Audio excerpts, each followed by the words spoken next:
Hi ಎಲ್ರಿಗೂ ನಮಸ್ತೆ. ನಾನು ಈ ವಿಡಿಯೋದ ಮೂಲಕ ನನ್ನ ಸಬ್ಸ್ಕ್ರೈಬರ್ಸಿಗೆ ಎಲ್ರಿಗೂ ಕೂಡ ಧನ್ಯವಾದವನ್ನು ಹೇಳೋದಕ್ಕೆ ಬಯಸ್ತೀನಿ. ಯಾಕಂದರೆ ನಾವು ಯೂಟ್ಯೂಬ್ ಚಾನಲ್ ಪ್ರಾರಂಭಿಸಿ ಸುಮಾರು 1.5 ತಿಂಗಳಾಗಿದೆ ಅಷ್ಟೇ. 1.5 ತಿಂಗಳಲ್ಲಿ ನನಗೆ 1.7K ಸಬ್ಸ್ಕ್ರೈಬ್ ಆಗಿದ್ದಾರೆ. ಅಂದರೆ 1.5 ತಿಂಗಳಲ್ಲೇ 1.7K ಸಬ್ಸ್ಕ್ರೈಬ್ ಆಗೋದು ಅಷ್ಟು ಸುಲಭದ ಕೆಲಸ ಅಲ್ಲ. ಆದ್ದರಿಂದ ನನ್ನ ಚಾನಲ್ನ ಯಾರೆಲ್ಲ ಸಬ್ಸ್ಕ್ರೈಬ್ ಮಾಡ್ಕೊಂಡಿದ್ದೀರೋ ಅವರಿಗೆ ನನ್ನ ಕಡೆಯಿಂದ ಧನ್ಯವಾದಗಳು. ಮುಂದೆನೂ ಕೂಡ ಹೀಗೆ ಸಪೋರ್ಟ್ ಮಾಡ್ತಾಯಿರಿ. ಹಾಗೆಯೇ ಈ ವಿಡಿಯೋದಲ್ಲಿ ನಾನು ಪಿಸ್ತಾ ಚಿಪ್ಪಿನ ಬಗ್ಗೆ ಹೇಳಬೇಕು ಅಂದ್ಕೊಂಡಿದ್ದೀನಿ.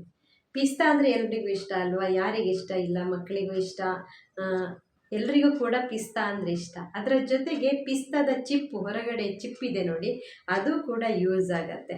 ನಾವೇನು ಮಾಡ್ತೀವಿ, ಪಿಸ್ತಾ ತಿಂತೀವಿ, ಚಿಪ್ಪನ್ನು ಎಸಿತೀವಿ. ಆದರೆ ನಾವು ಎಸೆಯುವಂಥ ಪಿಸ್ತಾ ಚಿಪ್ಪು ಕೂಡ ಯೂಸ್ ಆಗತ್ತೆ, ಬಳಕೆಗೆ ಬರುತ್ತೆ ಎಂಬುದನ್ನು ನಾವಿಲ್ಲಿ ತಿಳ್ಕೊಳ್ಬಹುದಾಗಿದೆ. ಹೇಗೆಂದರೆ, ಪಿಸ್ತಾ ಚಿಪ್ಪನ್ನು ಚೆನ್ನಾಗಿ ರುಬ್ಬಿ, ಅಂದರೆ ಪಿಸ್ತಾ ಚಿಪ್ಪನ್ನು ಪುಡಿ ಮಾಡಿಟ್ಕೊಂಡು ಅದನ್ನು ನಾವು ಎಲ್ಲಿ ನಾವು ಗಿಡ ನೆಡ್ತೀವೋ ಅಲ್ಲಿ ಮಣ್ಣನ್ನು ಅಗೆದು ಆ ಪಿಸ್ತಾ ಚಿಪ್ಪಿನ ಪೌಡರನ್ನು ಅದರೊಳಗಡೆ ಹಾಕಿ ಮಣ್ಣನ್ನು ಮುಚ್ಚಿ ಅದ್ರ ಮೇಲೆ ಗಿಡ ನೆಟ್ಟರೆ ತುಂಬ ಚೆನ್ನಾಗಿ ಗಿಡ ಆಗುತ್ತೆ, ತುಂಬ ಚೆನ್ನಾಗಿ ಫಲವನ್ನು ನೀಡುತ್ತೆ. ಹಾಗೆಯೇ ಪಿಸ್ತಾವನ್ನು ಚೆನ್ನಾಗಿ ಪುಡಿ ಮಾಡಿಟ್ಕೊಂಡು 2 ಚಮಚ ಪಿಸ್ತಾದ ಪುಡಿಯನ್ನು ತೆಗೆದುಕೊಂಡು 1 ಚಮಚ ಬಾರ್ಲಿ ಗೊತ್ತಿದೆ ಅಲ್ವಾ, ಅದರ ಪುಡಿಯನ್ನು ತೆಗೆದುಕೊಂಡು 1 ಚಮಚ ನಿಂಬೆ ರಸವನ್ನು ಚೆನ್ನಾಗಿ ಮೂರನ್ನು ಹಾಕ್ಕೊಂಡು ಚೆನ್ನಾಗಿ ಮಿಕ್ಸ್ ಮಾಡಿ ಮುಖಕ್ಕೆ ಹಾಕ್ಕೊಂಡ್ರೆ ಮುಖದ ಕಾಂತಿ ಹೆಚ್ಚಾಗುತ್ತೆ. ಅದರ ಜೊತೆಗೆ ಸುಕ್ಕುಗಟ್ಟಿರುತ್ತಲ್ವ, ಆ ಸುಕ್ಕುಗಟ್ಟಿರುವುದನ್ನು ಕೂಡ ಕಡಿಮೆ ಮಾಡುತ್ತೆ.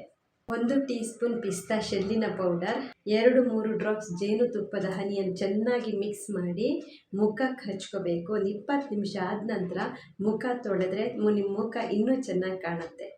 ಅಷ್ಟೇ ಅಲ್ಲ, ನಾವು ಪಿಸ್ತಾದ ಶೆಲ್ಲನ್ನು ನೋಡಿ ಈ ರೀತಿಯಲ್ಲೂ ಕೂಡ ಬಳಸಬಹುದಾಗಿದೆ. ಸಾರಿಯ ಪಲ್ಲುಗೆ ಈ ರೀತಿಯಲ್ಲಿ ನಾವು ನೋಡಿ ಅದಕ್ಕೆ ಕಲರ್ ಕೊಟ್ಟು, ಪಿಸ್ತಾದ ಶೆಲ್ಲಿಗೆ ಕಲರ್ ಕೊಟ್ಟು ಈ ರೀತಿಯಲ್ಲೂ ಬಳಸಬಹುದು.